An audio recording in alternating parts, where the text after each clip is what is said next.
Okay, welcome back. Chicken soup. Back. This is it. Here we go with Matty P.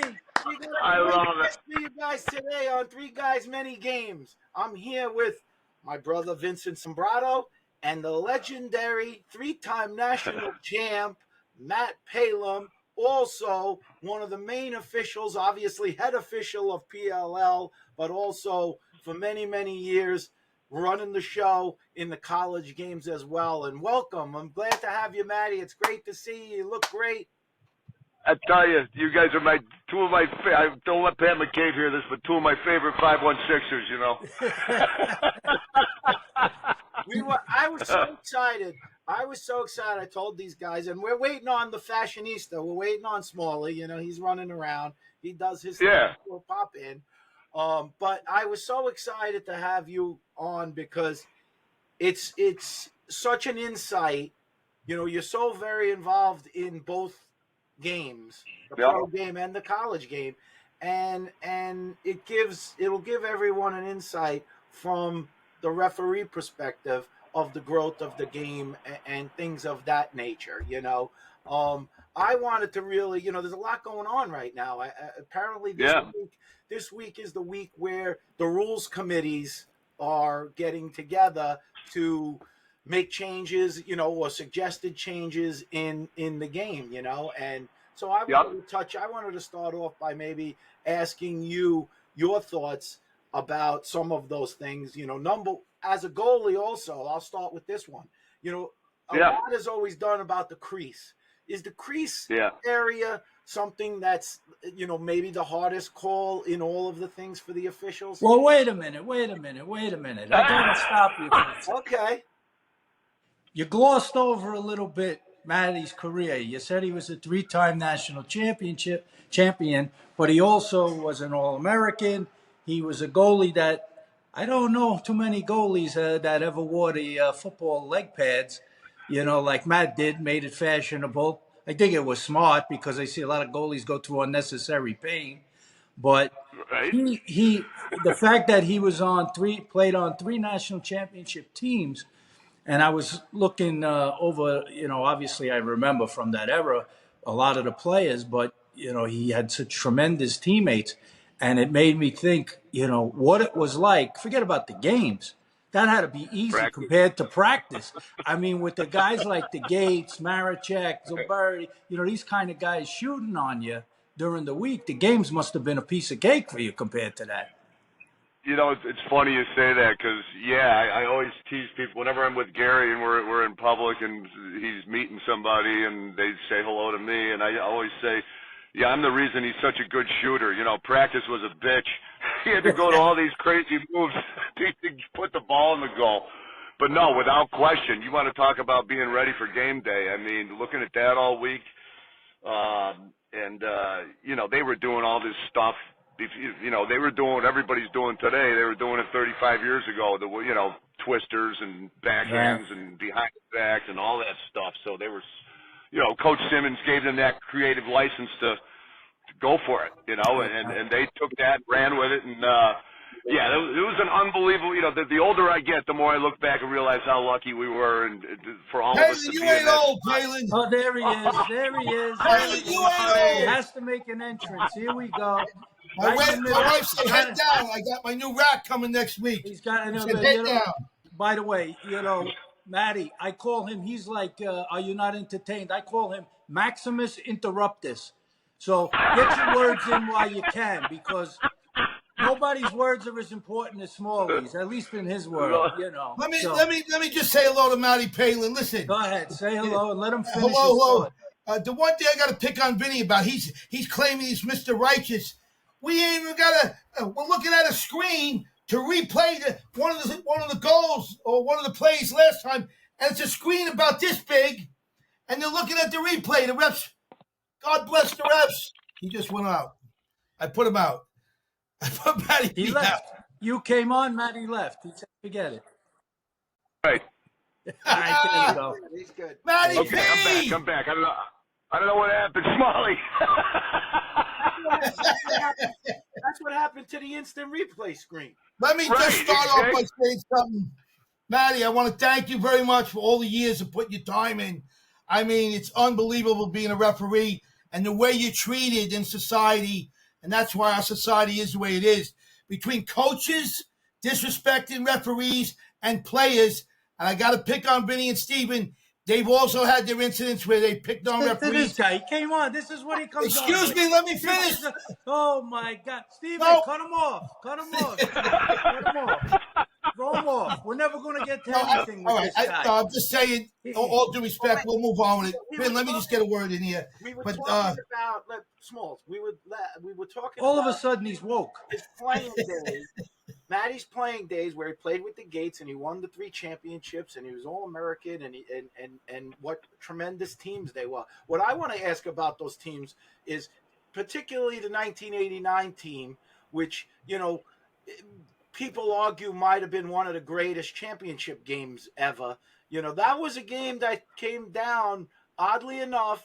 Hopkins has their last little rush, and they move the ball behind, and they get a pretty good look, dead straight on in front of the goal, and you shut the door on their hopes of tying that game. It's funny. I vividly remember that play. There was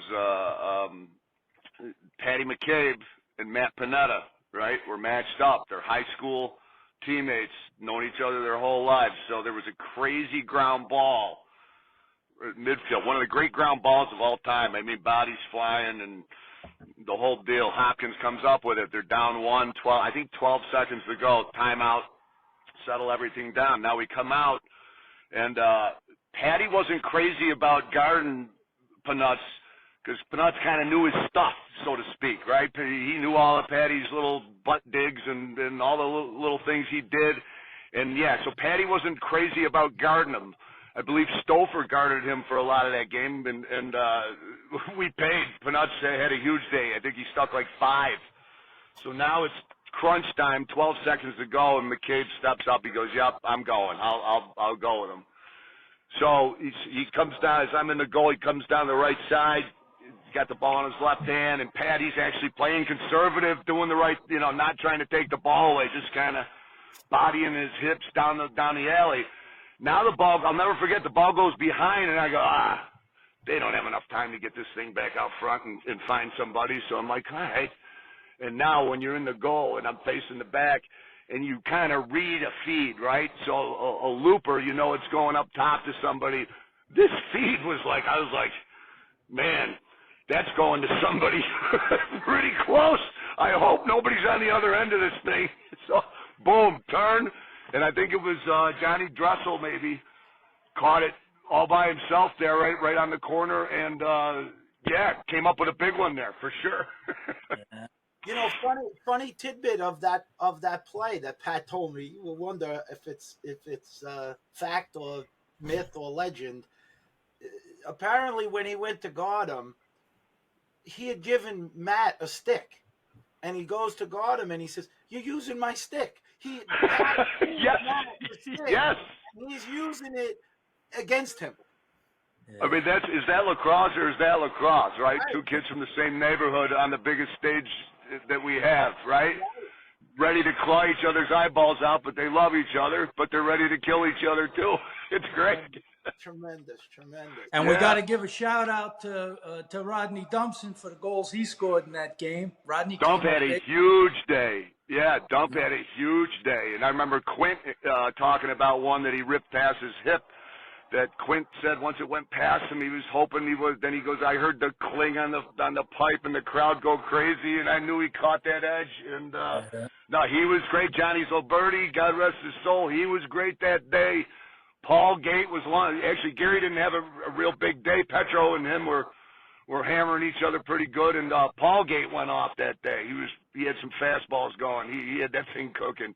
Yeah, what a fun day. That famous behind the back pass about 30 yards on a rope, right? To the guy for a shot and the goal. To my best friend, Greg Burns. Yeah, Greg Burns was. That's a funny story too. He said I'm hanging out there and he sees Paulie. Paulie gives him a quick look, and Burns is like, he ain't really gonna do this. Is he? All of a sudden, zoom! Yeah. right on his ear. I mean, that it's Petro said. you know, many times that game hooked, you know, a lot of people, and how much fun to be part of that.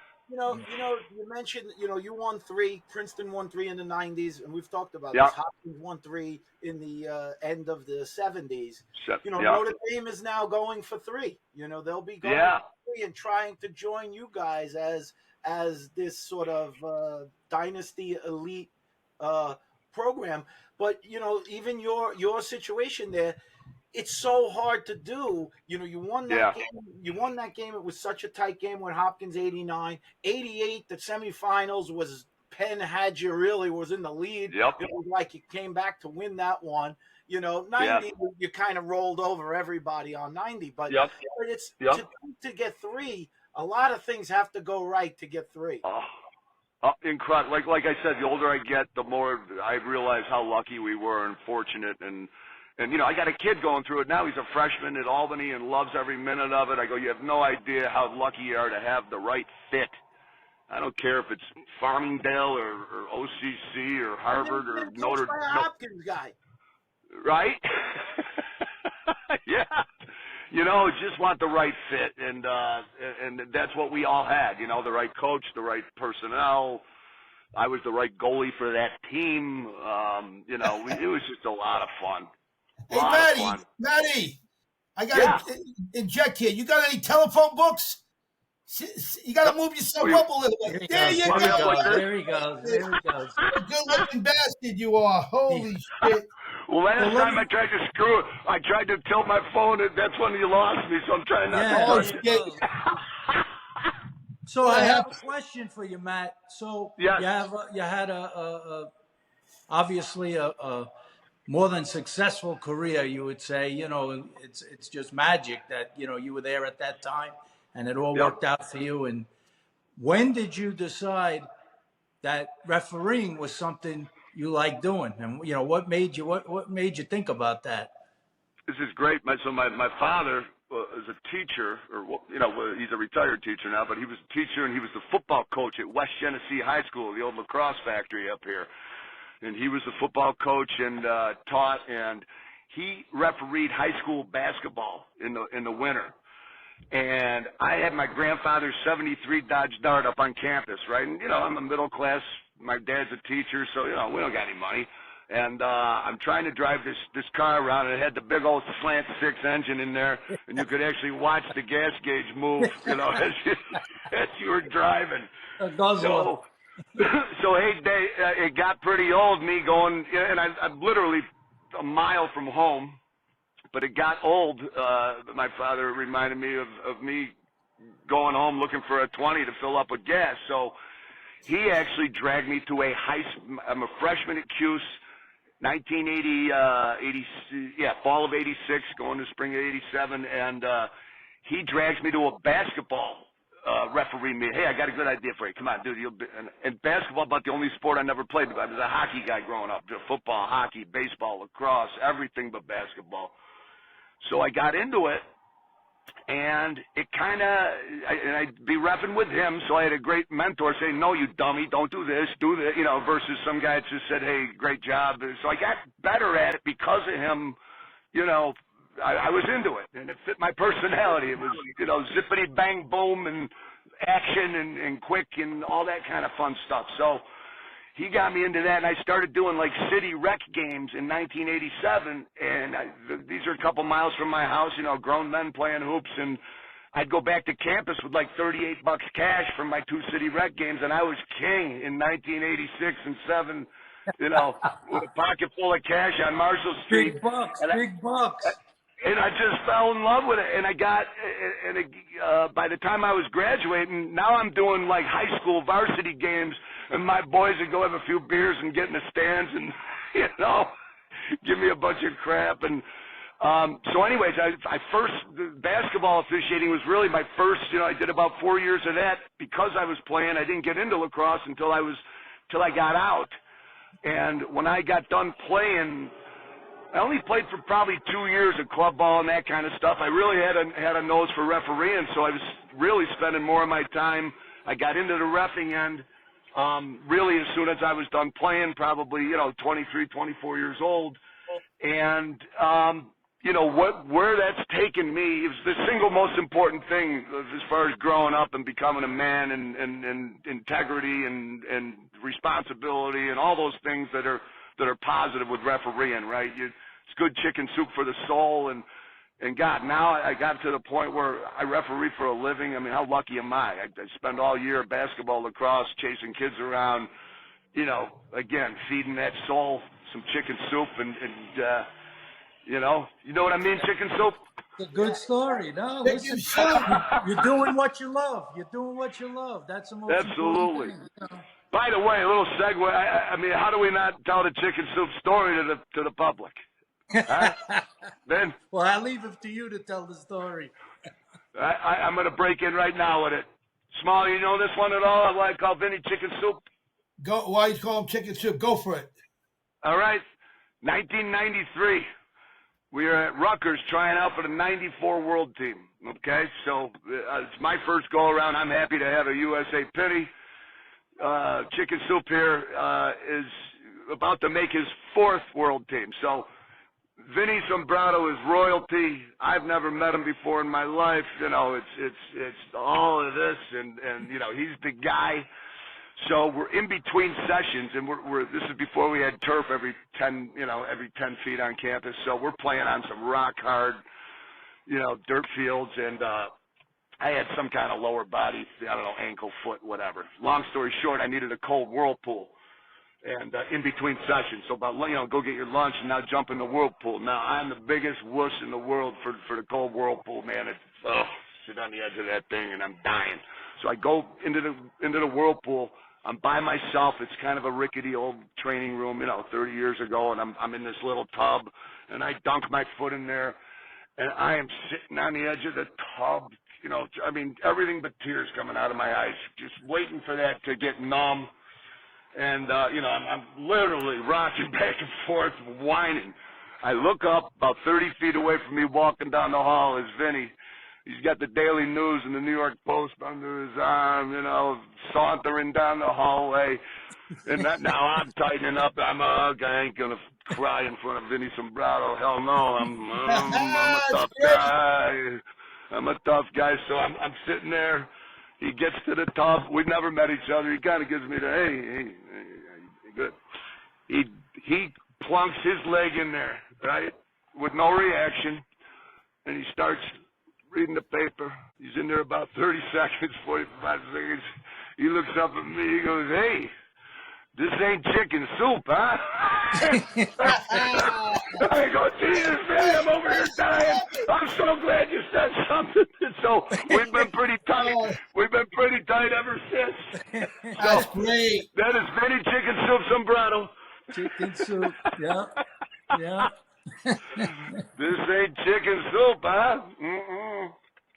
I got a couple of crazy questions when I get a chance in there, but go ahead, Vince. Let's do it, Smalley. Let's do it. I'm not trying to pick on you or anybody because I love the zebra, and one of the things I want to talk at the end is restoring the respect for the zebra. I want to come out with a shirt and everything to really get going on this and to call out Long Island coaches as well as other coaches throughout the country when they disrespect the zebra and everything like that because it's uncalled for. But one of the things I want to go right to the heart of you, and last year, and I'm relatively new on the platform here with these guys. I've been around 4 years. I disappeared for about 25 years, but now that I'm back, last year, not you personally took a lot of heat, but the zebra got a lot of heat when someone stepped in the crease from Duke University. I don't understand it. Can you just explain to the viewers what actually happened on that play? Sure. No, it was probably the single most important play that has gotten us to replay. And it was, it's funny. I talk about my career and all the places and great things and places I've been, people I've met, games I've done. And I think of it as like a folder of work, right? It's kind of like it's my story, right? All these different ups and downs and whatever. And the biggest downer and hurtful moment of my career was that game. So it's an overtime game. It's a heck of a game, Penn State and Duke. And what happened was We had it was Garrett Ledman, who I see in the pro league now, a great kid. But he came around from the side, actually from my side, as a righty, and he had a defender on his back, and he makes a really athletic dive play to miss the goal mouth. And my partner, so you got two chances to referee on that play. When you're on the player side, you're looking for the push, you're looking for where he takes off, where he lands. What is the goalie doing? Where's the ball? I mean, these plays are so hard. You got about 7 things to look at in about a second, to be honest with you. So anyways, he comes around, he dives, and we went blank. He went blank. He dove. All right, he'll pick it up. Matty, come back to life. We need a couple of... Matty, I love you, Matty. I apologize. Matty, you're the best. You're the guy in Creature Feature. Matty. Oh, I love this guy. What a good guy. What a good guy. He'll get back. He'll get back. I asked one question. The he mush. looks like the guy in the torch. The guy that... It was right at the time, at the dive. Right at the dive. Oh, he went off. He got bounced. Oh, you got bounced. Right at the question. Yeah, he'll get back in, but while we don't have him, let's talk about Smalley. The world has flipped upside down in the world. This world is for Smalley to be on the top of the standings after week 1 with a 3-1 outcome is unbelievable. Vin's right there in the picks. The fans are 2-2, and I think it's harder. I got 0-4. I think it's harder to go 0-4 than. How are you 0-4 is beyond me. Every game. The last 5 weeks, after you started bragging, you started going down the tube. I am on a downslide. Would this be a mean statement? I'd like to see him go 0-8. Is that mean? Oh, it's competition. You want to win. I want to win. Right. Yeah, I mean, listen, you finished last place twice already. You want to get out of the basement. Thank you, Vinny. I always get counted on a good friend. A friend of mine, man. Counting on a good friend. Yeah, no, that's... I have a second place and a tied for first. So this time I'm starting to learn who's who on these teams and stuff. Hey, let me ask you a question, Stephen. We're talking about Matty. I actually really like the kid's personality. And the other thing I wanted to say is this an out of bounds question? Who is the biggest douchebag coach you have ever thrown out? You come up with some questions, boy. Oh, rephrase it for me though. I want to ask something like that. Well, that's why I'm asking you to rephrase it. How do I ask it? Who is the? Well, you could say who is the coach that complains the most about calls. Okay, that's good. Okay, that's good. Here he comes. I want to. There he is. He's back. He's back. First, my phone locked up. I was in my car. It said it was too hot, so now I'm in a barn, nice and cool. I should be good. Sorry about that. It looks nice in there, but I want to say something on. I know you were giving the answer on that call, but yes. I just want to add something before you finish on those thoughts. Sure. This factors into what we were talking about that crease call and all the things that how you have to look at it. This is what's really amazing about referees, and this is what people really don't understand.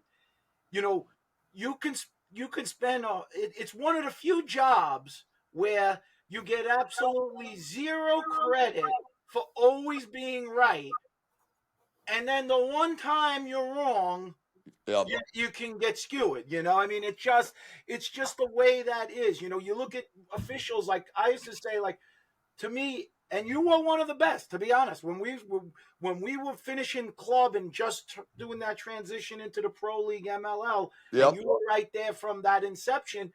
You were a guy that everybody had trust in terms of getting it right. So that was one of the things that, even if you didn't get it right all the time. Well, that's what we're hearing. This blown call here. Right. But I do think it's a tough job in that sense. That what job do you know that do you always have? I guess like a surgeon, like if you're a surgeon, they expect you to get it 100% right, all the time. So there's very few professions like that put that pressure. And then you're talking about microseconds of 10 things to look at on plays in lacrosse. Yeah. So I didn't mean to cut you off, Steven.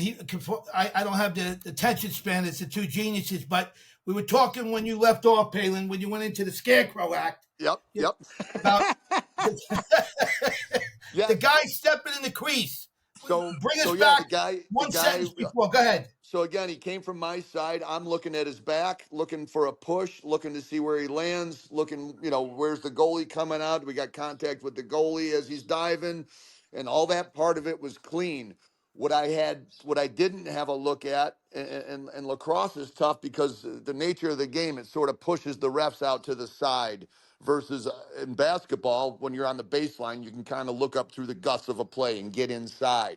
So lacrosse offenses sort of force you out. So the crease can be a tricky part, to get a good look at, and not to make excuses for us, but basically we got pushed out. Circumstances, the kid was on his back. Now the referee on the other side, who might have had a chance to see his toes, you watch the replay, and there's a player that runs right in front of him just as that play is happening. So it totally screens him as Ledman's coming around to make that move. So there were just a lot of unlucky circumstances that led to, the biggest missed call probably in the history of the modern Final Four.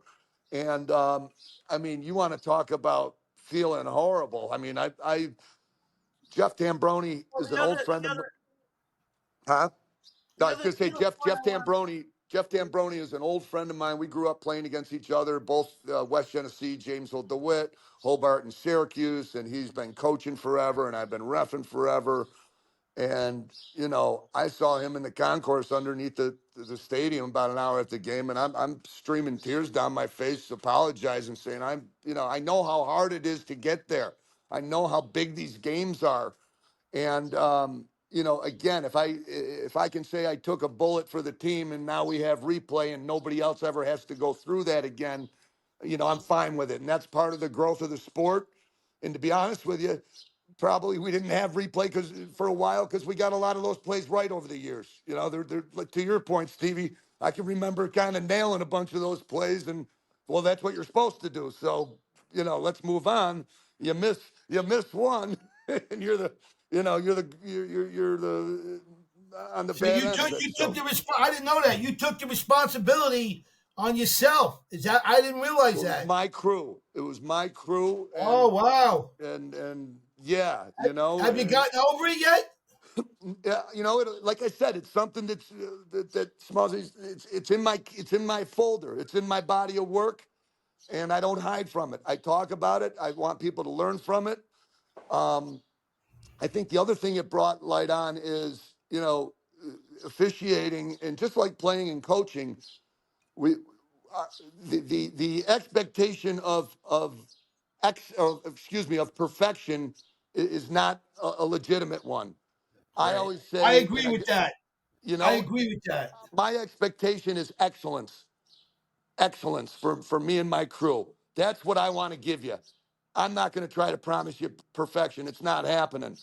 Excellence would be a great thing to achieve every time we go out on the field. And we don't always get there either, but that's the goal, is that just like people turn the ball over, just like coaches make decisions they're not crazy about at the end of a game. That's what sports, that's why it's fun. That's why we play. Otherwise, Matty, talking real, baby. I love it. Otherwise, we could just feed the numbers. Feed the numbers into a machine, and you don't have to play the games. And you can say, all right, this guy's better than that guy, and this goalie's better. No, people get hot, people get cold, people make plays, people screw up. And again, I'm fine with it. I feel like I took one for the team, and now we have, I think the replay is so good that, again, people kind of get caught up with perfection. Well, we get to ref it once live in 1.2 seconds or whatever. As I said last year during a review, I'm pretty good at watching TV. A lot of guys could go over to the monitor and get it right after. But yeah, doing that live is a hell of a challenge, and I love every minute of it, but it's not always perfect. Matty, let me tell you one last thing, and I'll let Vinny chime in a second. He's got something to say. The thing I wanted to tell you, as of today, I wiped the slate clean. You don't have to worry about that. You better keep it to long to the nation. Oh, It's I'm clean, sure baby. You're clean. I'm sure he feels so much better now. Set You me could free, sleep again, baby. Matty. Set You me could I'm the sleep guy that again. can do it. I'm close to Jesus. Go ahead, Vinny. I So love it. I would always say, look, I've been on all sides of. I played in so many games. There's always calls.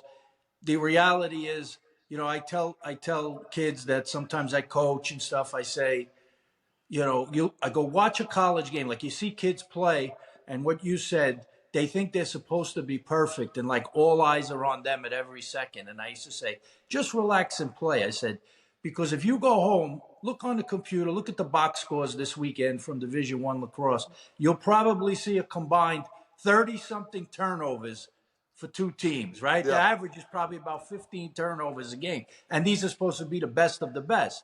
So these are the things you have to, fight through. So a referee's call, as frustrating it is, heat of the moment, everybody wants a win. But when you step back from it after, if a call is totally glaring one way, now there's different calls. Like when you're talking about somebody stepping on a line, obviously there was in the playoffs, the NCAA playoffs, the last couple of weeks, there was some really, really tough calls there, Yep. And I was watching a press conference with Gary Gate with after Syracuse had lost to Denver, and he was talking about hitting the crossbar or a ball that trickled in. Did it really go over completely? Right. And Gary made the point. He said, look, the human element of that is you make the first call and then you try to correct it with instant replay. The thing is, if there's not really conclusive evidence in the replay, it's the initial call. Right. So the initial call is there's still going to be human error in an initial call based Absolutely. on what. And then when you even go and look on camera, I saw the replay like when McCabe Millen scored that goal. Right. I mean, you could watch that thing 1,000 times and you still really can't. Could you really, really tell? I mean, his Right. foot is so. But it's amazing that these plays that are so important to the game come down to inches, and that's what makes sports great because you have to be able to, if I was coaching, I'd be telling kids all the time, look, you have to be able to play through this. The problem I had with maybe some refs is not necessarily a call or whatever, is that sometimes refs tend to take something personal and will make calls against players, in terms of unsportsmanlike and things like that. There's got to be a little balance with that too, and I'm not saying like Small said, refs are not there to be abused, but on the other hand, there's guys who want to make arguments on the run on the field, Yep. Hey, Vinny, I got to push back on that a little bit on you with that. I understand you got knowledge in the game, but if someone's being I got to say the word. It depends. I won't say douchebag, but I'll use do-to-do. I'll use the word do-to-do. I'm just telling you, there's times I've been in games where some refs, you say one little thing and they want to throw a flag on you, and there's other refs that'll say, listen, maybe I got it right, maybe I got it wrong. Depending on the explanation, it's a lot easier to swallow. There's got to be like a little bit of dialogue on both sides. I'll ask Matt in this. Here's my question for Matt in relation to that. Because I've said this before. What he's talking about, the interaction between player and this is obviously more on an adult end. Obviously, youth players should not be talking back to the officials in any capacity. That's got to be controlled. But from the pro league or college level, is I used to say it like almost like where they train the police for de-escalation. Is it worth giving the referees a little training because it is heat of the battle, things are happening, guys are getting hit, they're getting angry? Could there be training in a sense that gives them better skills to de-escalate those situations so they don't result in all kinds of crazy. What, training like a dog, Steven? Put a leash on them? I mean, come on. Training and confrontation. Stevie, I think what you're touching on, and when I speak, try to teach refereeing and speak about it and whatever, and the number one thing that I think I have that has helped get me where I am are people skills, period. Yeah. Nothing, A lot of guys make the same calls I make, but again, people skills. And I go by one motto I have is let's never be the first asshole. Okay. I can go to asshole land if I need to, but I cannot be the first asshole out there. Okay. Right. I can clean that stuff up and I can be a prick when I have to.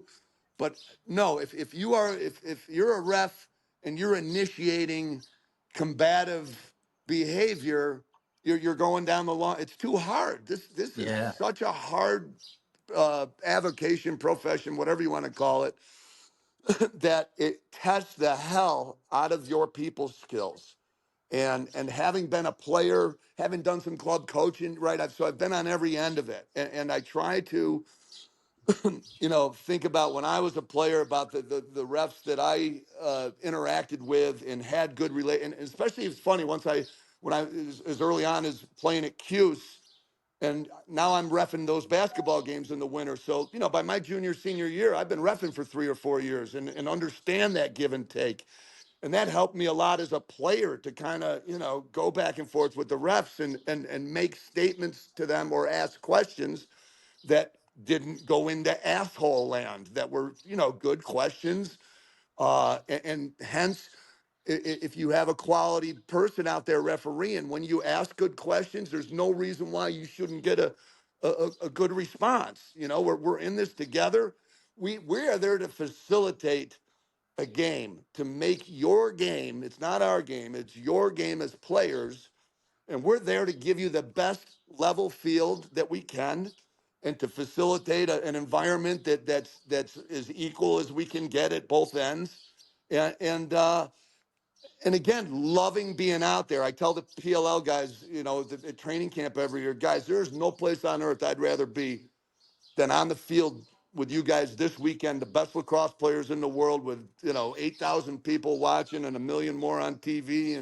And we are part of a great state-of-the-art product here, Matty, what do you guys get paid a game? How much you get? Stop asking. Everything's we, about we money can't with answer this we guy. can't answer those Stop kind asking of, these but it's questions. similar to like a college fee. So No, college it's a good, basketball gets $1,600 a game now. I'm trying to get you guys some more money. I mean, you're are a you little getting? low on that. Like Big East basketball, ACC basketball, those guys are making about $4,000 a game. Wow. Oh, is it $4,000 a game? Wow. But look Yeah, at what you but gotta, again, that's look a at what money you have to sport. achieve to get to that level. You gotta go Exactly. You know how many city rec games you got to do to get to Madison right, Square Garden, right? right. Everybody wants to go to the Garden, but not too many guys want to do the 8th grade games and the men's league games and all these other things to build that resume. Let's talk about that for a second, because Yep. big news is always official shortages. You're hearing it from every youth leagues and everything else where they can't Sure. get anybody to officiate because nobody wants to have to deal with the parents. And Yep. nobody wants to deal with regardless of whatever the fee is, they just don't even want to deal with it. I see, in Nassau County where we are, they did a reach out for people, begging people to try to get involved. And I said, I think I have, I want to hear your thoughts of maybe a potential solution to this. Yep. I feel like one of the things when I was even coaching youth, 3rd, 4th grade, they make you do the background check, the whole thing. Right. I think as part of Oz, you want to be a youth coach, you have to go to the officials training and you have to officiate somebody else's game. Right. 3 games a year. You put them with maybe a main official and you make that person who's going to be a coach be an official with that official. To one, he learns the game. He should know the rules as a coach. He should know them. 2, Yep. it immerses him into what the referees have to deal with also. And then more people doing it, maybe a guy takes a liking to it like you did with basketball and Right. get good at it, and you have more of a group, a pool that can maybe elevate through to high school and up further from there. Well, and I got one more thing for you too, and yeah, I think that is a great idea. The other thing, and I started to do it a little bit this spring, and I went down to Morrisville, okay, Division III school, half hour from my house. Went down there and I spoke to the team, coach asked me to, hey, Matty, come down and I want to get my players to what we just talked about, communicating with refs. How do you communicate with a ref and have a good rapport and all that stuff? And B, what about refereeing? And where I'm going with this is we need to, just like what happened to me. I was 18 years old, doing rec league, picking up the cash. I took my son to Lake Placid last summer to start reffing, and we did the youth games. They handed him a check for $700 after 2.5 days of refereeing. He goes, this isn't bad. Right. So, do you want to seal driveways, or do you want to, again, ref the little kids? You're outside with the game you love, that type. But I think we got to hook the college kids. If you get a 32-year-old kid who he's engaged or his wife's pregnant and he got the new job, and hey honey, I'm gonna leave. I'm gonna be home at 6:30 because I'm doing a 4 o'clock modified game for $82. What you're doing? Well, we got kids do. We got. So again, you got to get to people. So it's in my fabric. It's in my fabric before I ever had a real job. So I've spent my whole life taking jobs that I knew the job wouldn't interfere with refereeing, right? Versus, oh, I'm at Merrill Lynch making whatever, good money. And now I'm going to sneak out of my office at 3 o'clock and go referee. It's your boss doesn't like it. Your wife doesn't like it. Your kids don't like it. You got to get it in people's blood before they establish all these others, because it's very time consuming. The only way to get good at it is to ref a million games and see situations, right? And I'm a better ref Just like every playing. year. Just Uh, like playing. just like playing. And I am a better ref this year than I was last year because of things that happened to me last year. And the same with the year before. And the minute I think I am done learning and done getting better, I'm gonna hang it up, because that's how hard it is. That's how, I mean, things happen that make you go, oh my God, in 30 years I've never seen that. Or, those types of situations. So Matty, did you ref the final? I noticed. Maybe I'm wrong. Did you ref the Final Four this year? I refereed when guys get invited to referee the Final Four. That means you are going to do either one of the D1 semis, the D2 final, D3 final, or the D1 final. So 15 guys plus a couple alternates get a phone call or an email that week, and you don't know what game you're doing. Congratulations, you'll be at championship weekend. Then we have a meeting where they assign the games. And this year, and I've done it a bunch of times, I did the Division II national championship game with Adelphi and Lenore Rhine, which was actually the best game of the weekend. It was a hell of a game. Old Gordy there they had their backs against the wall, and they couldn't win a face-off, and they were down all day. And that goalie for Adelphi is a hell of a player. And boy, did he shut the door down the stretch. And what a great game. So, yes, Smalley, I was on the D2 final. Let me ask you a funny question. Well, you probably, in hindsight, and it's a little crazy question. My boys are going to make fun of me here, but were you were probably kind of happy you didn't want to get the Duke game. Right. No, in hindsight. Smalley, and to be honest with you, there's definitely something to do with overexposure, right? And I got to be careful. Perfect for you. But there was no Duke game. Yeah, right. There was. There was no Duke game. No, but Smalley, absolutely. That's why the PLL, the model we have is hard with the reps that I get. Right? You see me. Right. How many games? How many guys are in that, Matt? Like I know. So I only have about a dozen, and we only bring one crew to a weekend. We bring 5 guys to every weekend. One guy's on the shot clock, doing and the other 4 games. 4 on the field, and then I'm on the field for all 4 games when I'm there, and then the other 4 guys rotate through the shot clock. So what that does is, because we only have 12 guys, it gives guys some, I don't want to bring a guy in once a month to referee this. I want guys working 4 or 5 weekends, so you know him as a player, you know him as a coach, and also it's not fair for me to bring a guy in once a month and try to referee this shit show, Like, you got to get used to this. You got to see these plays. how difficult is it to move from, you're just finishing the college games, your college rules, and then you're flipping right into the PLL, a different rule, pro league. Maybe you're letting a little bit more go physically and everything else. How do you flip that switch so easy? You know what? The only thing I would say back to you is I've been doing it forever. So this spring, I've done everything. I've done JV high school games because we got no guys up here. I've done a JV game on a Thursday, got on a plane and went and did Denver and Michigan that weekend, and then back to PLL training camp. So what I'll say to you is it's just I've been doing it for so long in basketball too. I ref high school basketball, and then I go do a game at Manhattan or Fairfield, or I do some mid-major stuff.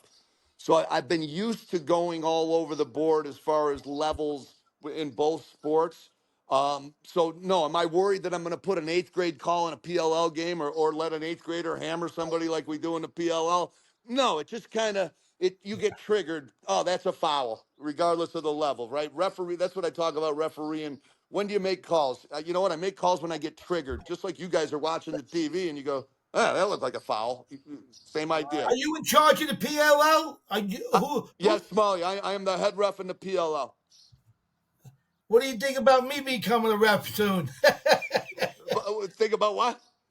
I'd like to become a PLL ref, or maybe Vinny. Smalley, so you know what? I'd love for you to come to training camp next year and see how easy it is. You wouldn't believe how easy it is. Oh, you got to open the door for Big Vinny.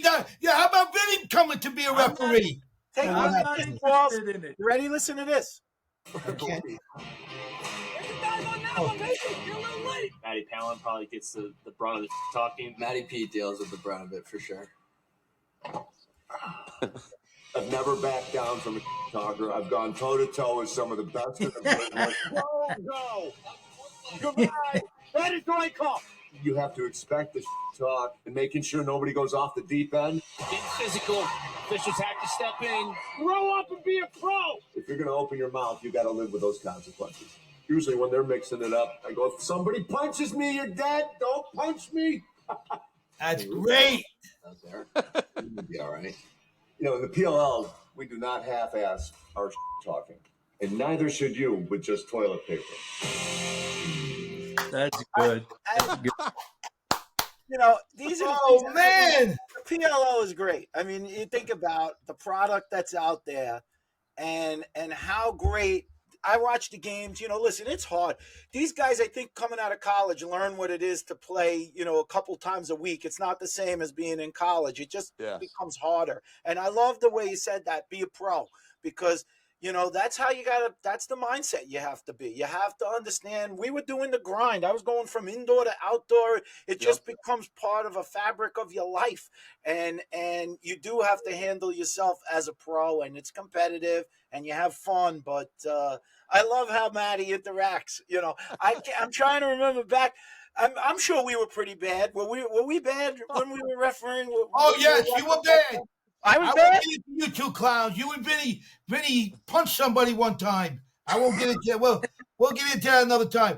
But hey, I think I'm the only. I was an assistant coach with the Lizards, and I asked to leave the venue. I think I'm the only guy ever thrown out like that. In the history of lacrosse, have been the only guys asked to leave a venue. And all I did, now to talk about people skills, all I did was walk up to the refs. They were standing at the midline at halftime of the game, and they had given Doherty, who was our goalie at the time, like a 3-minute unreleasable. We were playing up in Rochester at a high school somewhere. Right. And we had control of the game. We were pulling away, and all of a sudden we get hit with this 3-minute penalty, and they come back. They score. It was non-releasable. They score like 3-4 goals in a row, and now it's a 1-goal game. And Dito was the head coach, and Norman and I said, we're assistants. And I said to Dito, we didn't go in the locker room. Like I said, it was a high school. It was so hot, middle of the summer. And Dito says, let's go sit in the corner, talk about a few things, and, get ready for the second half.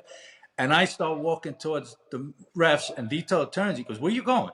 So I said, I just want to ask the guy. He goes, no, please, don't. He was against it. But I said, no, I just want to find something out. So I go to the midline, and they're talking, the refs, they're standing there. And I said, could you explain to me why you gave him a 3? I only said it like that. I said, Right. could you explain Right. to me why? And the guy like cursed at me and said, just go back with your team and, shut the F up like that to me. And Right. I said, not now it doesn't even become a lacrosse game. Now Right. I'm like, who do you think you're talking to? I'll knock you out. And the guy, and he says, you're at it. And now he's dropping more flags at midfield. And I'm looking and I can see Dito's like just shaking his head like, what's happening? And he says, you have to leave. You have to leave the stadium. venue? Stadium. We're in a high school. There's portable stands. So he says, you have to leave or I'm calling that we're going to get security to remove you, No. So I walk away and I go see Dito and I said, yeah, I think we got another 3 minutes. We're going to be I said, and I got to leave. So he says, oh my God. All right, go ahead. So I walk, I don't leave. I go to the sausage and pepper stand. I get a sandwich and I go in the stands. And now I'm sitting and there's two people sitting behind me and they say, aren't you one of the coaches? You're sitting up here eating a sandwich. It was Sean Nadelin's parents. Oh my God. And I laughed and I said, yeah, I just got thrown out, but I didn't leave. I went and got something to eat. We ended up winning the game, thank God. Dito would have killed me if we lost the game. But there was an instance like, look, of course, maybe I'm telling you my side. The guy's not here to defend himself in that. Right, sure. But I'm telling you, all I said to him was, why did we get that? And he like totally overreacted. If he would have said to me, look, Vinny, Doc got carried away, because I know how Doc could be too, Sure. But it just didn't seem to warrant, because when Doc came off, I said, well, what did you say to him?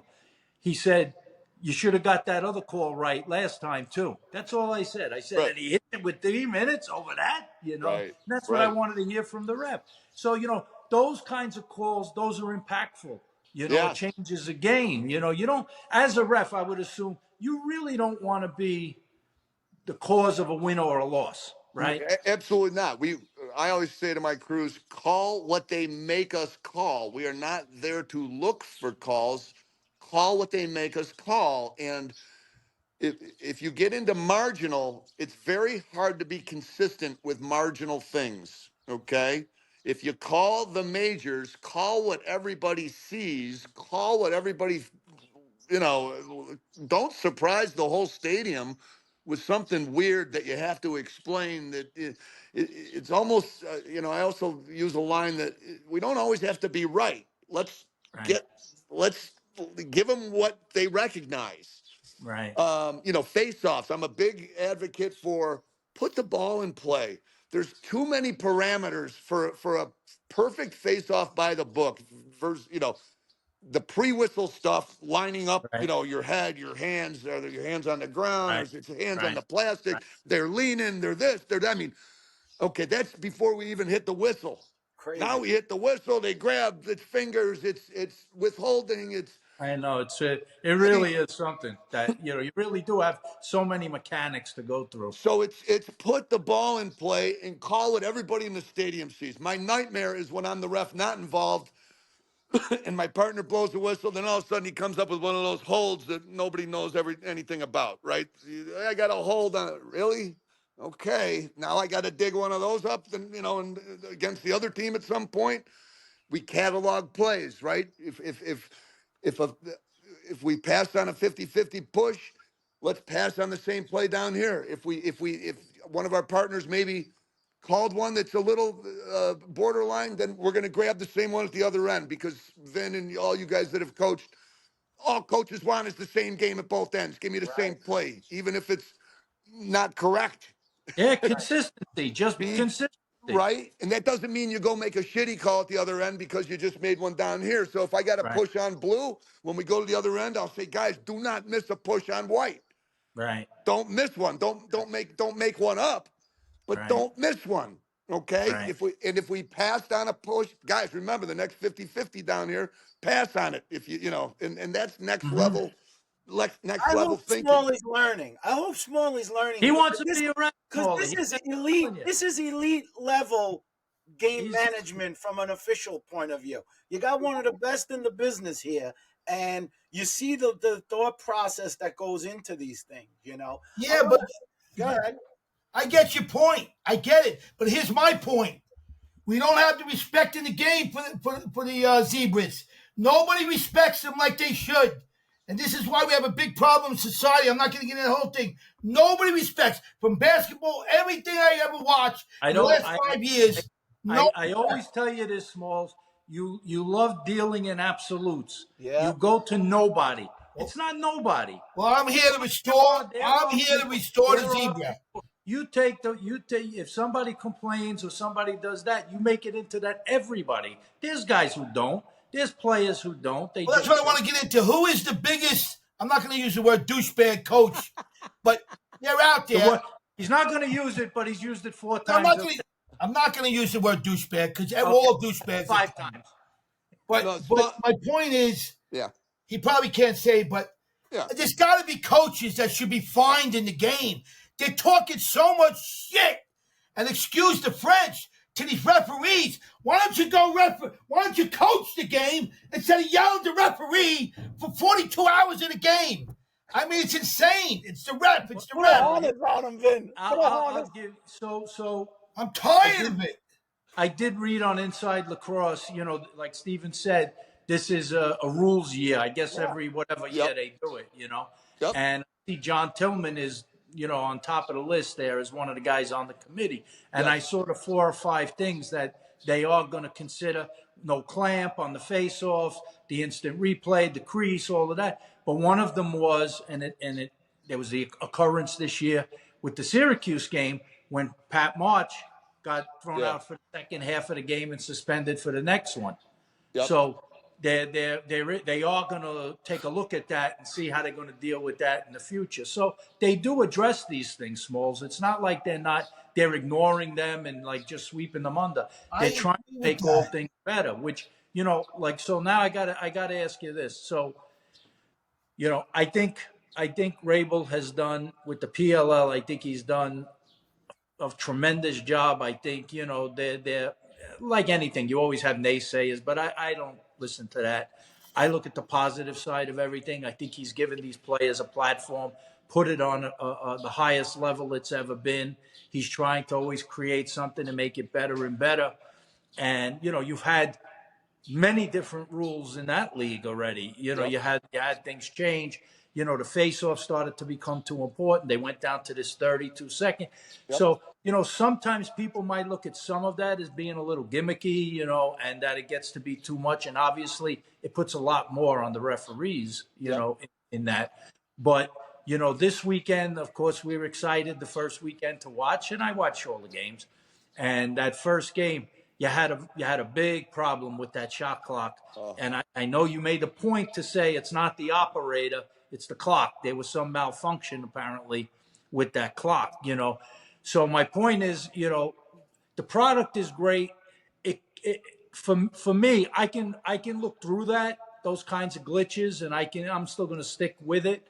But for the new people watching that game, that would have been hard to swallow. If I was a new guy watching, I'd say, all right, let me check this out. People say this is a good game to watch. And how many stoppages you had to have in that first game was brutal, you know. And look, and again, those things can happen, but they're just going to have to try to do a better job at avoiding or having plan B in that case, because you're going to lose viewership if those games are being, viewed like that. Yeah, it's got to be professional. It's got to be professional. And ironically, our new shot clocks, which I think it might have been a little combination of the control panel, the heat, there was a power out. There were a few different factors that kind of swirled and made that first half a little choppy, to say the least. And of course, I'm out on the field, crew chief in that game, and things are hard enough, right? Without, trying to go over and explain to Coach Tierney and Coach Bates, why we got to do a do-over because there's, all that kind of stuff. So, hopefully moving. And then from the second half of that game through the weekend, it seemed like we got it ironed out. And the biggest change in the reason they changed shot clocks was from last year so we don't have tenths of a second on that shot clock. So when it went to 0 last year and previous years, it was actually 0.9. So you would see 0 on the clock. And then it was almost a full second later that we're hearing the buzzer. So we're Right. reffing the game, looking at a shooter, and we totally are listening. We can't look. You can't possibly look at the shooter and the clock at the same time. So we're listening for the horn, and Right. we see a shot and then hear the horn and say, "Oh yeah, beat it by a mile." Well, we go to replay, and there was 0 on the clock with the ball in his stick, and I was like, you got to give us a chance to get this play right. And and again, it was unprofessional looking. Now we have that ironed out. And of course, the first half of the first game, we got to fight through whatever was causing this. And again, the word, it's unprofessional, right? To not have your I's dotted and T's crossed. And we were at training camp all week using the shot clocks. They were great. It was just an episode of bad luck. But Mm-hmm. Vinny, regardless, like you said, I'm watching my first game and I say, oh, what the hell's this? What are these guys? They can't even get the shot clock right. That type of thing. So that frustration in that first half for all of us, and I could imagine Paul and Mike Rabel upstairs going, "Oh my God, can we get Yeah. this?" You could only imagine, and everybody felt like that, and everybody actually did a good job of saying, you know what, nobody is looking for this nobody wanted it that way, and Coach Tierney, Coach Batesy, the players, everybody was, again, the cool thing about lacrosse is,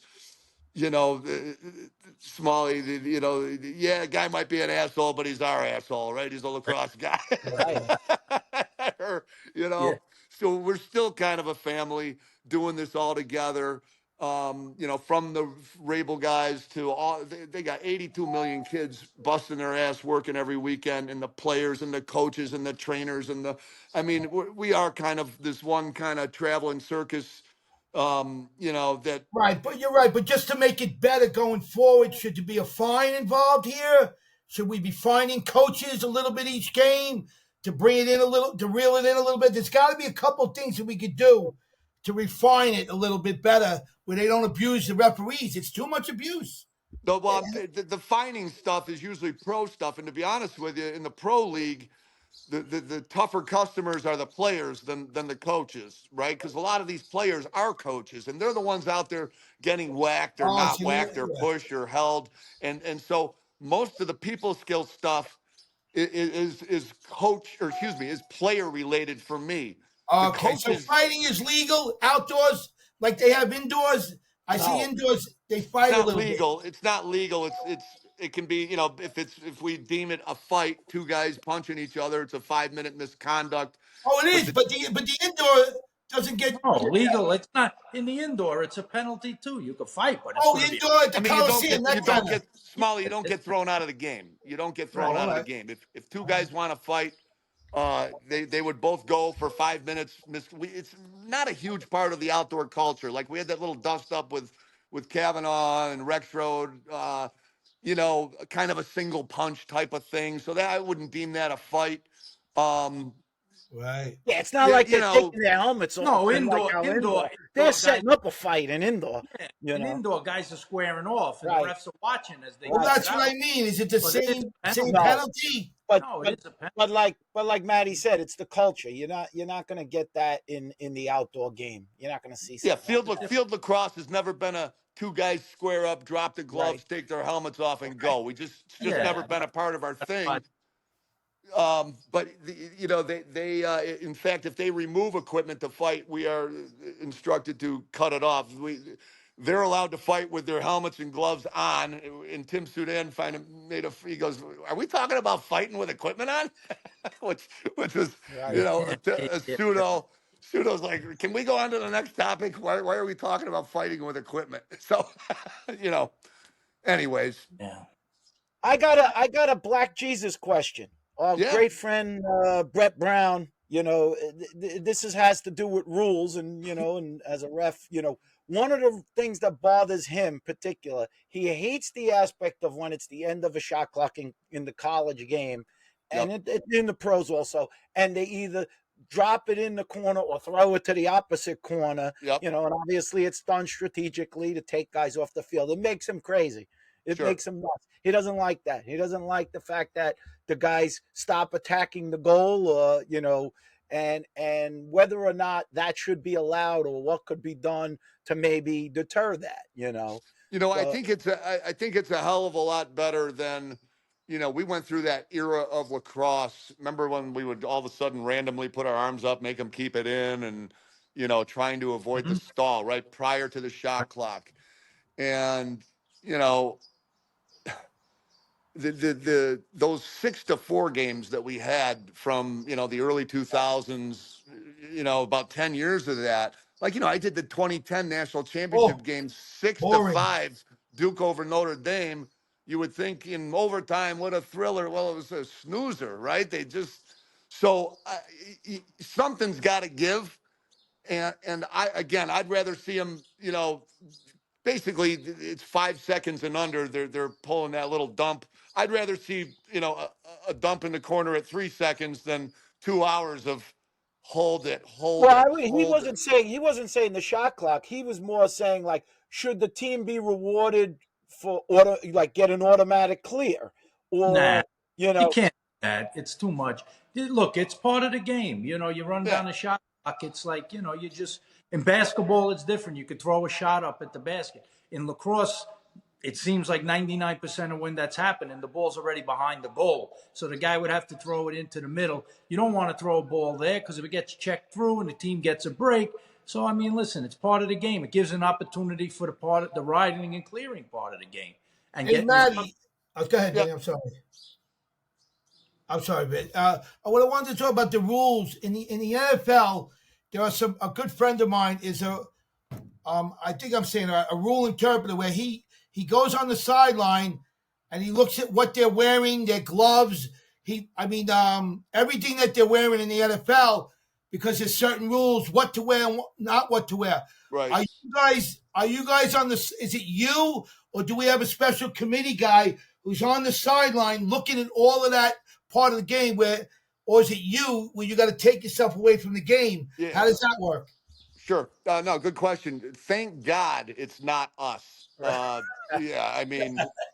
Refereeing gloves and cleats and, what brand they're using. So no, Smalley, the PLL definitely has, like the NFL, like all the pro leagues, they have their certain sponsor, right, allowed to wear brand whatever of cleats or gloves or whatever. So I think for the most part, what happens is they got people that review maybe game films, and then they'll find a guy like, Stevie Sombrado wore Nikes, and everybody's supposed to have New Balance on, and he didn't get permission to wear the Nikes. Stevie's getting fined half a game check. It's like Glovegate with Tillman. Do you remember Glovegate? Yes, I do, and I was so glad I was on my couch watching, not me. And I had okay. Here we go again. Let's do this. Okay, I've refereed 6,000 games. The glove thing happens on TV. Okay, and I'm looking at it going, I don't even know the rule. Is it 30? Is it a minute? Does he just have to leave the game? So again, think of yourself as a ref. You're a Division I guy. You're in a Big Ten whatever game, playoff game or regular season, 1-goal game. And now someone says, hey, ref, what about those gloves? And you're going, oh, shit. Really? Can I just say, can I chime in here? Really?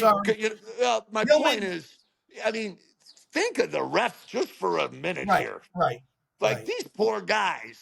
Right. If Tills would have said that to me, I would have said, Tills, I'm going to have to get back to you Monday, and when I find out the rule. Because he did ask. For now, we're gonna play the game. He asked what the rule was. That's what he asked. What is the rule on that? That's a great question. He was being a little tacky. Some people say tacky, but in the game, and my thought was the guy was actually cheating. I looked at the whole situation. The guy was cheating the system because you couldn't see his hand moving. His hand was moving, and he wore the white glove. Vinny, right? Isn't that what happened? Well, not so much moving.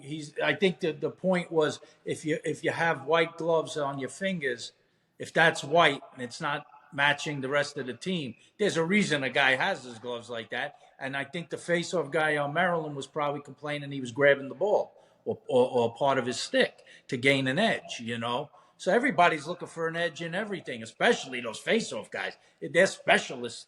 They're real specialists. So, if a guy can say, well, I could get away with if I got white gloves. Yeah. So Yep. look, if it's a rule, it's a rule. You got to adhere to a rule. There's nothing. People made a big thing out of that, but I didn't see anything wrong with questioning if there was that rule. Looking at the guy's glove, because obviously, how you have 50 guys on the sideline and there's only one guy with those gloves. There's a reason he's got those gloves. He didn't. Let me straighten this out. What Tillman did, he didn't ask for a glove check. What he asked the referee is, he just want to know what is the rule on that. That's the same thing, Smalls. You're asking for a reason. All right, whatever it is. Right. And if the guy says, yeah, it's a rule, but we're not calling it, he's asking because the face-off guy on his team felt like he was, the guy was gaining an advantage because he was probably saying the guy was grabbing the ball. Then the coach went nuts. Who was the other coach that was playing? Ohio State. It was Myers. He went bonkers. He's throwing water at the players and the. That was Matty. Do you think there could be further technology things for the crease in college, like whether it's cameras on the goal? I mean, honestly, the PLL camera system seems much better than many of the college systems. So whatever they're doing, I think they should be copying the PLL of however they're set up. Maybe I don't know if they can afford it. It's another $5 million. It's funny. Well, I mean, replay not as easy as it seems, right? And lacrosse replay is in its infancy. There's different systems that work better for football, for basketball, right? So I've been involved with Division I basketball for a while, and they have Exos is a company that does replay, and that's what a lot of those conferences, usually by conference, they come up with a way to, we're going to use this system, right? We use Score Break in the PLL is that system that we're speaking of.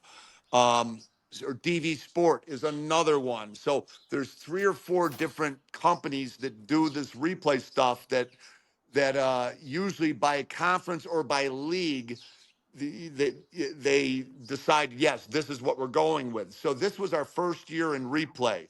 So what you guys got to understand is, right, so it was not mandated that you even had to have it, let alone which system you had to have.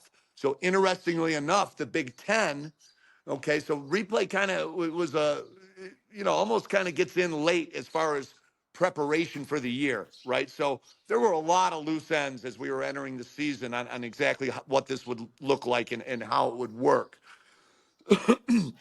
But so, for example, the Big Ten, the high mighty Big Ten, money coming out of their ears, the whole deal, they didn't do replay this year. And the reason they didn't want you to go to Penn State and have one look and then go to Ohio State and have it be different.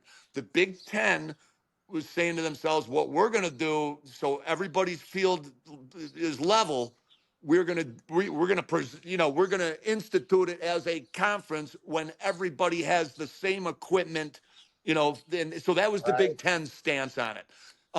Patriot League, I went to one place and they had this type of monitor. Went to another place, they didn't have anything. Went to another place, they had a different system. So there, again, it's in its infancy. It's not as easy as snapping your fingers. You got to understand the outdoor elements. Right. You got rain, you got sun, you got all kinds of crap going on. So it's not just snap your fingers and we got replay, no problem. Hold on a minute. We got to, iron this thing out. Because then the problem is, what we were talking about in the playoffs. Jesus, now we got replay and you're still missing it because we're still ironing out the replay, right? Nothing is perfect about it. And again, it's a new sport with replay. And I know we've been doing it on all different sports, but different sports need different looks at different things, right? What's important. Our hot area in lacrosse is, and PLL figured that out with Score Break, is the goal cam, right? They come up with some, we had a couple of those plays, the plays where the goalie catches it as it's going across the line, right? Try judging that with your naked eye at 100 miles an hour. Wow. Did it go on Oh, his it's stick across and the then line. His stick is in the net. Wow, I didn't think of that. It's not a goal, Smalley. If I catch it right before it crosses, and then the momentum takes my stick, and I keep the ball in my stick, and I'm in the goal, that's no goal. And try refereeing that with your naked I didn't eye. know that. Yeah, a lot of people don't know a lot of stuff. Smalls, you're supposed to know all of this because I gave you the rule book. But you gave it to me. I asked you for 2 years. You gave it to me at the end of the season, I gave it to you a month ago, and you obviously have not read it. Matty, I'm the biggest fan for the Zebra. Number one, Uno. I'll find the people. I'll go after them. I'll fight them. I'll do whatever I got to do. I'm in the game. Let's give our shout outs. Vin, you want to give any shout outs? Before we go, I have 2 more questions. Okay. Yes. One, I want, with all this exposure on TV and all these games you're doing, are you signing a lot of autographs when you're out in the public? Do you have this following out there? It is a little creepy. Yeah, there's jerseys in the stands. I think I get $4.62 a jersey, maybe a bottle of beer. Balls, you got to make shirts for him. Let me tell you what I'm going to do. And Vinny, I've been an advocate for the Zebras for 4 years now. In fact, I had them all in my booth. Vinny, my whole booth was confected of zebras at Hofstra. I had all the zebras up there one day. The whole You did. You can make a shirt. You put Matt's number on the back, the colors, and on the right, on the front, put a little thing that says, show love to the Zebras. Right. No, restore the Zebra. Restore the Zebra. Come up with a logo. I'm going to do something, and I'm going to make the coaches wear it. Smalley, across the back, I want in quotes. You wouldn't believe how easy it is. The more we respect the Zebra, the better we are in life, and the better we are. Okay, Amen. Here's another question for Matt, because he hears it from me, but I want Smalls to hear it from someone else, an objective viewer of the game. You're there as a Ray. You're on the field. You see it better than anybody. But you also played at the highest level, and you played with some of the greatest players. The question the conversation we have a lot is how much better the players are today, or if in fact they are better compared to some of the people, where would the Gates fit in? Where would some of these top guys from the past fit in with the current group of players? You know what? I think, Vinny, our best guys from, 70s, 80s, 90s, whatever, our best guys are as good as the best kids today. They're probably trained a little, just like everything else, football and basketball, they're trained better. They're probably a little more consistently across the board, bigger and stronger. The biggest difference that I see, and it was funny, I was talking with John Desko a couple of years ago about this, and he said, now the big difference is players on my teams in the late 80s and into 90, players 20 through 40 are a lot different today than they were back then, right? Yeah. Desko made the comment like, the back third or back half of this team, your team, pointing at me, wouldn't have made the team today, right? Now, attackman number 9 or 8 today, he's a hell of a player, right? If you got a Division I jersey, you're a player, because the game's grown so much. The Siennas of the world, the Vermonts of the world, they got dudes. Right. They got LIU has dudes. Sacred Heart has dudes. I mean, and back, in the 80s, you could probably, maybe you were a good athlete in high school and you went to one of those schools and you said, I'm going to go out for lacrosse, and you could have success, which you can't do that anymore. So, Vin, I think our Gary Gates, Timeless, yourself, everybody on this call could play today. But again, I don't think our fifth attackman versus what's going on with the fifth attackman today, I think, are two different stories. Well, I say it this way. I remember going to games and, I'm going back. But when you used to watch warm-ups and guys had sweats on and you didn't see numbers or whatever, and you just from an eyeball standpoint, you watched, you could more or less pick out the 10, 15 best players on the team without seeing the number. And the rest you could see the fall off. I watch guys warm up for games today, and I'm like going, holy cow, who's that? He must be one of their top. And they're like, he don't even get in. And I'm like, holy cow. The depth on these teams is amazing. I think I like the way you put it and how Odesco put it, saying, that second half of the roster, is so much stronger today because I see it at youth level. I'm amazed when I go see kids who were 7th and 8th grade bang the ball around. I said, when I was in college, half the time we couldn't do that. Right. Now, I was lucky enough to play on a lot of great teams where everybody could play. And I was thinking about it, you talk about bigger, stronger, faster. Were they bigger, stronger than Petramala and Steve Mitchell? Nope. Or Mark Greenberg, or, big guys like that, or, faster guys than a Johnny Driscoll, or, or guys who were more versatile than a Brendan Schnack. Like you said, the top guys, I think, would find their level in this sport anytime. Yeah, take a guy like Brendan O'Neill. He could play. That kid could play on any year, any team. Pick the team. Pick the world team. He play on any team, anytime. You're right. The first 9 guys. I agree with that statement. Whatever. But today, you guys would never beat a team like you wouldn't beat this team that just won it 2 years in a row. Too many players. I'm not saying they're better than the Gates. They would beat a team like Syracuse easily. And the 3rd and 4th. I don't know. I don't know. We mauled people. I'm not saying they're better. You guys are right. The 9 play. You're not better than them. But if you're going to play 10, 11, 12, and the 3rd and 4th midfield line, this team could play with anybody in the world. Well, Notre Dame had a lot of depth and had a lot going for them, but I would put that 90 Syracuse team against anybody. I mean, that's one of the best constituted teams ever. I mean, they were deep. They had players. Maybe for the starting 10, but not after that. Well, but we're talking about them playing this game. What I'm talking about, those guys, the guys you're worried about, are not getting into the game for Syracuse. You're saying Gary Gates' team would beat this team that won it 2 years in a row with all the midfielders and the players they had. I put my money on that 90 team. I disagree. Smalley, I think this. Smalley, I mean, here's a stat that is still mind-boggling to me today. We were sophomores in '88. And let's talk about some of the first-team All-American midfielders this year and whatever their numbers were. But their numbers seem to be like 40 goals was a truckload right now. Yeah. 40. Okay. If a midi scores, Gary Gate went 70-17 as a sophomore midfielder. 70 in 15 games. Yeah. I agree with that, but you have more players scoring more points with no shot clock. Right? I'm not comparing him. You're going back to the same question. We are comparing. Team. That's the conversation. We're comparing. We just said we're comparing. Isn't that what we were doing? No, take him out. I don't want to hear those players.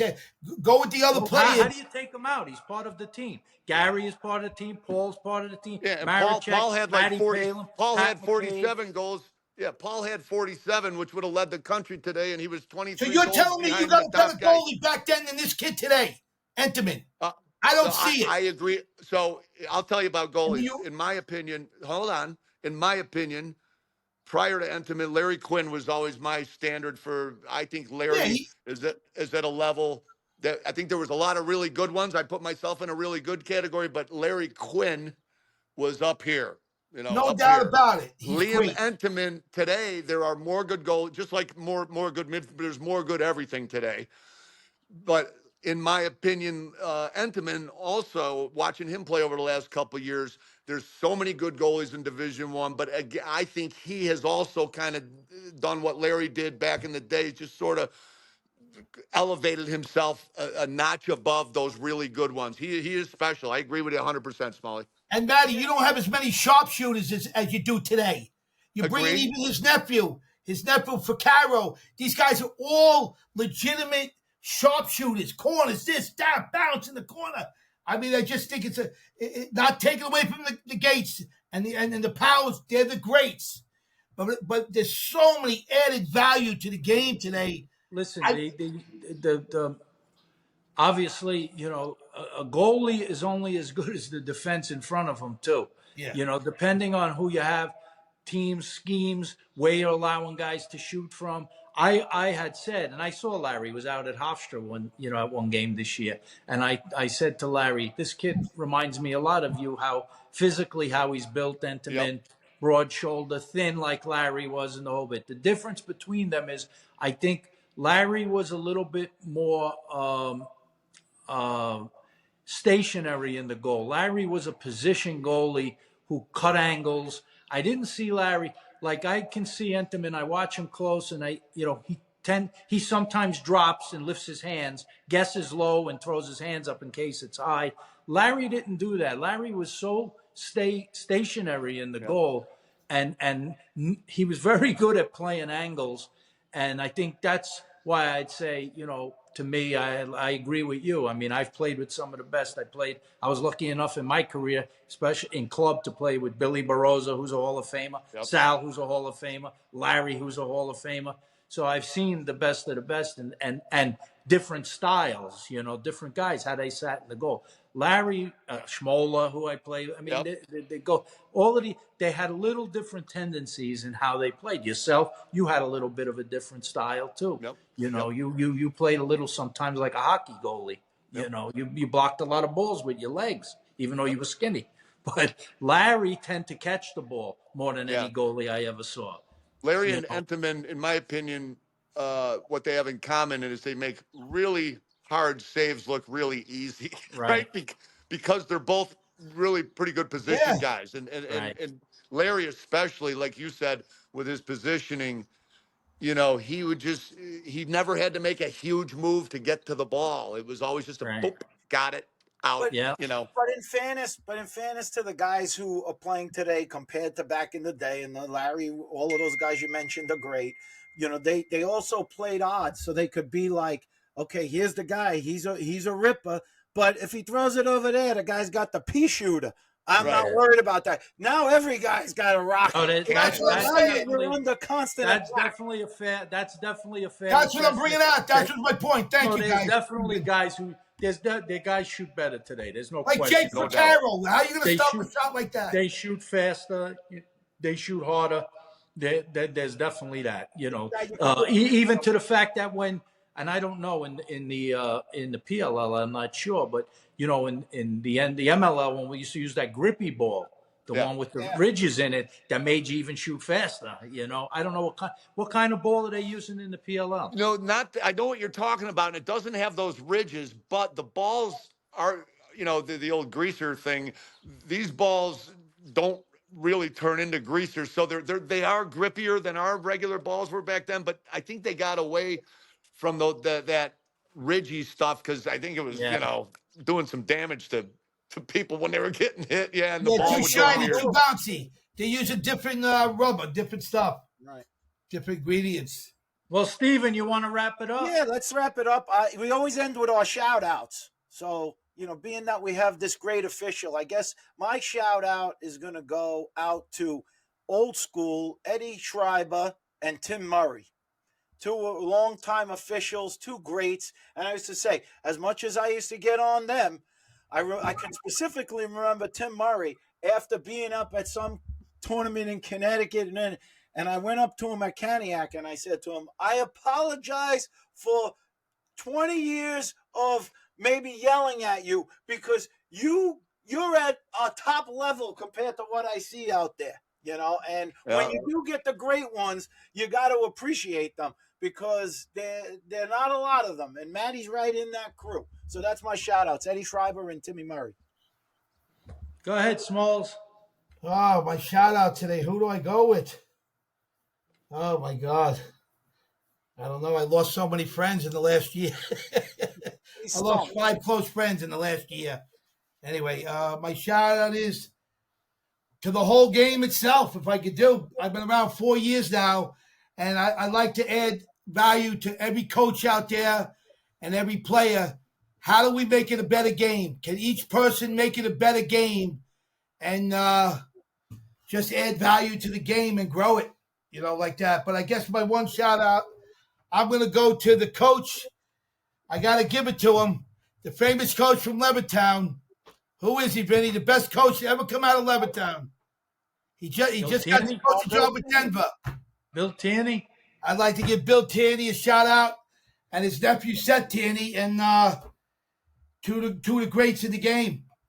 They brought it along so far. Two guys from Levittown. Never would have thought it. Two guys from Levittown. What do you got, Vin? I'll stay in the referee theme, and one of the refs that really dedicated his life to refereeing like Matty, Al Blau, the famous Al Blau. Al Blau! That's a great one. He's a listener, too. Al, I can't tell you how many games he refed, and, from an international standpoint, he's one of the original guys, him with the Frenchie Julian. I'm old enough to have played in games where guys like that actually refed, and those guys are, like Steven said, you tend to, years later, looking back at it, to appreciate more how they actually handle their business on the So field. you're saying they're puppets today? You're calling the new regime a bunch of puppets? How did I say that? Here we go. I'm kidding. Now, where do you get that from? This is I'm what kidding. so this is what he does every week. He attempts to put words in my mouth. I'm kidding He because I actually love says him. these things. He wants to give me Matty, credit who's your call for out, saying Matty? something Matty that he's Palin. thinking. All right, I This is got what a he shout does. out. Hey, let's give Maddie a shout out. You got two guys, Palin. You got two guys. I got mine. Mine is an easy one. An old buddy of mine, and he's a referee, and he never got into the college game. He's done 8 million huge 516 area code high school games. I played against him and love him to death to this day. Joe Resin Pollock, been refereeing high level high school lacrosse forever, and he's one of Long Island's grittiest, best ever high school refs, and I love him. Joe Rez. Yeah, that's great. Wow. And who else? Give us one more, Palin. Ooh, all right, I'm gonna my boy Mike McCluskey. He's another Long Island journeyman grinder. Done a lot of tough games down there. So yeah, when I head to the 516, I always hope I'm lined up with one of them. I love it. Well, thanks for your time, Matt. Thanks for coming, Matt. We appreciate you. I love you guys. Maybe let's do one later in the season when things are getting kooky. Yeah. Restore the zebra. I want to just lastly leave off with the Rabel brothers. Keep doing what you're doing. It's great for the game. Yep. Keep pushing the envelope.